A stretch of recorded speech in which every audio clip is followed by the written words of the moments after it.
Unsa man puy hubad aning natawo ta sa Mayo 15?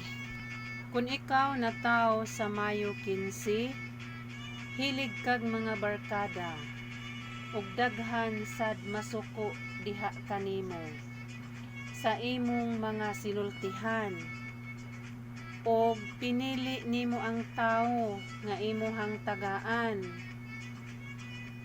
ug madinumtanon ka nga pagkatawo,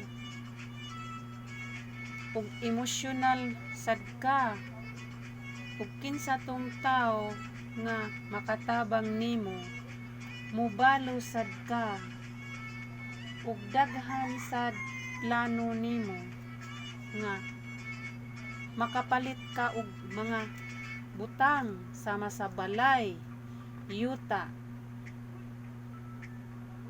Maayo ra ka sa uban pod tawo, ug dili ka ganahan sa usa ka tawo, dili jud ka magbali-bali.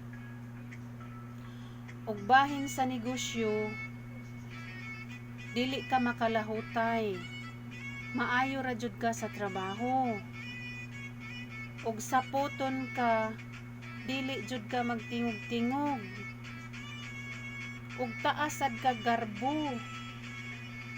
Unya kay emosyonal ka nga pagkatawo, maguol man sad ka ug dili ka tagdon.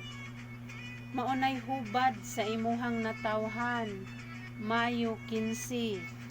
O ayaw kalimot sa pag-like ani nga video, nya share this video sa inyong mga friendship, and click subscribe para ma-notify mo sa among next mga video sa hubad sa damgo ug hubad sa natawan. Daghang salamat.